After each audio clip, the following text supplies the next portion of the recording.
BBMP news 9ಗೆ ಸ್ವಾಗತ. ಮೊದಲಿಗೆ ಮುಖ್ಯಾಂಶಗಳು. ಸಿದ್ದರಾಮಯ್ಯನವರು ಮಾತೆತ್ತರೆ ಸೋಮಣ್ಣ ಅಂತಾರೆ.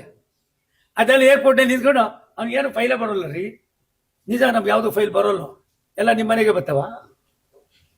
ನೀವೇ ದೇವ್ರ? ಭಾರತ ಸರ್ಕಾರ ಇಲ್ಲಿ ಕುಳಿತಿರ್ದಾಗ ಅಧಿಕಾರಿಗಳು ಯಾರಿದ್ದಾರೆ, ನಮ್ಮ ಅಧಿಕಾರಿಗಳು 500 ಕೋಟಿ ರೂಪಾಯಿವರೆಗೂ ಕೂಡ ಅವರೇ ಕೆಲಸ ಮಾಡಬೇಕು. ನಮ್ಗೆ ಯಾವ್ದು ಟೆಂಡರ್ ಬರೋದಿಲ್ಲ. ನಮ್ಗೆ ಬೇಕಾದನ್ನು ಕೊಡೋದಕ್ಕೆ ಪರ್ಸೆಂಟೇಜ್ ಫಿಕ್ಸ್ ಮಾಡೋ ಪರಿಸ್ಥಿತಿ ಇಲ್ಲ. ನಮ್ಮಲ್ಲಿ ಅಧಿಕಾರಿಗಳು ಕಾರ್ಯವೈಖರಿ ಅವರೇ ಟೆಂಡರ್ ಮಾಡಬೇಕು, ಅವರೇ ಕೊಡಬೇಕು, ಅವರೇ ಏಜೆನ್ಸಿ ಮಾಡಬೇಕು. ಅದಲ್ದಿರ ರಾಜ್ಯ ಸರ್ಕಾರದ ಇತಿಮಿತಿ, ಭಾರತ ಸರ್ಕಾರದ ಇತಿಮಿತಿ ಏನು? ಇವತ್ತು ಎಲ್ಲಿವರೆಗೂ ಕೂಡ ಒಬ್ಬ DRMಗೆ, ಒಬ್ಬ GMಗೆ, GM ಸಾಬ್ಕು ಕಿತನೆ 100 crores का तरफ GM का पवर है सर, ಅಡ್ಮಿನಿಸ್ಟ್ರೇಟಿವ್ ಪವರ್. 100 ಕೋಟಿವರೆಗೂ ಒಬ್ಬ ಜನರಲ್ ಮ್ಯಾನೇಜರ್ಗೆ ಪವರ್ ಇದೆ. 500 ಕೋಟಿವರೆಗೂ ನಮ್ಮಲ್ಲಿ ಇರ್ತಕ್ಕಂಥ CRB ಅಂತಂದ್ರೆ ರೈಲ್ವೆ ಚೇರ್ಮನ್ ಇದ್ದಾರೆ, ಅವ್ರಿಗಿದೆ. ಅದನ್ನು ಹೊರತುಪಡಿಸಿದ್ರೆ ನಮ್ಮ ಮಂತ್ರಿಗಳಿದ್ದಾರೆ ಅಶ್ವಿನಿ ವೈಷ್ಣವ್ ಅವರು, ಅದನ್ನ ಬಿಟ್ರೆ ಕ್ಯಾಬಿನೆಟ್ ಇರ್ತದೆ. ನಮ್ಮಲ್ಲಿ ಬೆಂಗಳೂರು ಮತ್ತೆ ವೈಟ್ ಫೀಲ್ಡ್ಗೆ ಡಬಲಿಂಗ್ ಲೈನ್ ಮದ್ಮೇಲೆ ಮಾಡ್ತಾ ಇದ್ದೀವಿ. ಒಂದ್ ಸ್ವಲ್ಪ ನೋಡ್ಬೇಕು ನೀವು ಯಾವ ರೀತಿ ನಡೀತಾ ಇದೆ ಅಂತ. ನನ್ಗೆ ಇನ್ನೊಂದು ನೋವಾಗಿದ್ದು, ಬೆಂಗಳೂರಿನಿಂದ ನಿಮ್ಮ ಕೋಲಾರಕ್ಕೆ ಎಂತ ಸ್ವತಂತ್ರ ವೀರರು ಹೋರಾಟ ಮಾಡಿದಂತವ್ರಿದ್ರು ತಮ್ಮಣ್ಣವ್ರೆ, ಇಲ್ಲಿವರೆಗೂ ಡೈರೆಕ್ಟ್ ಒಂದು ಟ್ರೈನ್ ಇರ್ಲಿಲ್ಲ ಮಹಾರಾಜ್ರೆ. ಇಲ್ಲಿವರೆಗೂ ಮೈಸೂರು ಬೆಂಗಳೂರಿಂದ ಡೈರೆಕ್ಟ್ ಆಗಿ ಕೋಲಾರಕ್ಕೆ ಹೋಗ್ತಕ್ಕಂಥ ಟ್ರೈನ್ ಇಲ್ಲ. ಆ ಟ್ರೈನ್ ಯಾವ್ದು ಇವಾಗ ಹೋಗ್ತಾ ಇರೋದು ತಮಿಳ್ನಾಡಿಗೆ ಹೋಗೋದಕ್ಕೆ. ಹಿಂದೆ ಮಹಾರಾಜ ಮೈಸೂರು ಮತ್ತೆ ಬ್ರಿಟಿಷ್ ಹಾಕಿರ್ತಕ್ಕಂಥ ಲೈನ್ ಅಲ್ಲಿ ಇತ್ತು.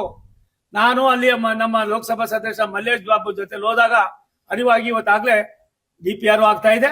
ಒಂದು ಹಂತಕ್ಕೂ ತಂದಿದೆ. ಇಲ್ಲೆಲ್ಲ ಇದ್ದಾರೆ ನಮ್ಮ ಸಾಹೇಬರು, ಇಲ್ಲೇ ಇದ್ದಾರೆ ಬಾಸ್, ನಮ್ಮ ADRF. ನಾವು ಯಾಕೆ ಮಾಡ್ಬೇಕು ಅಂದ್ರೆ ಬೆಳೀತಾ ಇದ್ದಾರೆ ಬೆಂಗಳೂರು. ಇವತ್ತು ನಮ್ಮ ತುಮಕೂರಿಗೆ 4 ಪಥದ ಇದ್ ಮಾಡ್ತಾ ಇದ್ದೀವಿ, ನ್ಯಾಷನಲ್ ಹೈವೇ. ಅವತ್ತೇನಾರ ನ್ಯಾಷನಲ್ ಹೈವೇ ಆಗಿಲ್ಲ ಅಂದ್ರೆ ಇವತ್ತು ಏನಾಗ್ತಾ ಇತ್ತು ಅನ್ನೋದ್ರ ಬಗ್ಗೆ ಚಿಂತೆ ಮಾಡ್ಬೇಕಾಗಿದೆ.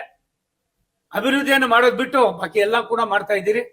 ನನಗೆ ನೀವು ಕೊಟ್ಟ ಮೊನ್ನೆ ಚುನಾವಣೆ ಕೊಟ್ಟಷ್ಟು ಆಸಕ್ತಿ ಒಂದ್ 2% ನೀವು ಈ ಭಾಗದ ಜನರಿಗೆ, ರಾಜ್ಯದ 7.5 ಕೋಟಿ ಕನ್ನಡಿಗರಿಗೆ ಕೊಟ್ಟಿದ್ರೆ ಅಲ್ಲೊಂದ್ ಕಡೆ ನೀವೇನ್ ಮಾಡಿದಿರಿ, ಕೆಲವು ತಪ್ಪುಗಳು ಅಧಿಕಾರ ಒಂಚೂರು ಪ್ರಾಯಶ್ಚಿತ ಆಗ್ತಾ ಇತ್ತು. ಮೈಸೂರು ಕೊಟ್ಟಿಲ್ಲ ಅನ್ನೋದು ಫ್ರಸ್ಟ್ರೇಟ್ ಆಗಿದ್ದಾರೆ ಅವರು. ಒಂದು ರೀತಿ ಫ್ರಸ್ಟ್ರೇಟ್ ಯಾವ ರೀತಿ ಆಗಿದ್ದಾರೆ ಅಂದ್ರೆ ಏನ್ ಹೇಳ್ಬೇಕು ಅದು ಹೇಳೋದಿಲ್ಲ.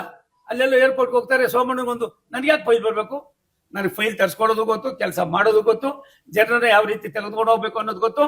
ಆದ್ರೆ ಒಂದು ಸತ್ಯ, ಪಾರದರ್ಶಕತೆ ಅಂತ ಏನಿದೆ, ಆ ಪಾರದರ್ಶಕತೆಯನ್ನ ಒಂದು ಸಣ್ಣವೂ ಕೂಡ ಅಪಚಾರ ಆಗದಾಗೆ ಯಾವ್ದಾದ್ರೂ ಒಂದು ಸರ್ಕಾರ ಒಂದೊಂದು ಪೈಸಾನು ಕೂಡ ಅಕೌಂಟಬಿಲಿಟಿ ಅಂತ ಮಾಡ್ತಾ ಇದ್ರೆ ಅದು ರಾಷ್ಟ್ರದ ಪ್ರಧಾನಮಂತ್ರಿ ನರೇಂದ್ರ ಮೋದಿ ಅವರ ನಾಯಕತ್ವದ ಭಾರತೀಯ BJP ಮತ್ತು NDA ಸರ್ಕಾರ. ಆದ್ರಿಂದ ನಾನು ರಾಜ್ಯದ ಮುಖ್ಯಮಂತ್ರಿಗಳಿಗೆ ಆಗ್ರಹ ಮಾಡ್ತೀನಿ, ನೀವೇನು ಮಾಡಬೇಡಿ ಸ್ವಾಮಿ. ಅಟ್ಲೀಸ್ಟ್ ನಿಮ್ ಜಿಲ್ಲೆ ಆ ಚಾಮರಾಜನಗರ ಬೆಂಗಳೂರಿಗೆ ಮತ್ತೆ ಮೈಸೂರು ಮತ್ತೆ ಯಾವ್ದು ಕುಶಾಲನಗರಕ್ಕೆ ಇವೆರಡು ಯೋಜನೆಯನ್ನ ನಾಳೆ ಕೊಡಿ. ಅಲ್ಲಲ್ಲ ಕೊಡಪ್ಪ, ಅದೇನ್ ಬರ್ತೀನಿ ಹೇಳ್ಬಿಡಪ್ಪ, ಜೆರಾಕ್ಸ್ ಮಾಡಿ ಕೊಡ್ತೀನಿ. ಬೇಡ ನಮಗೆ.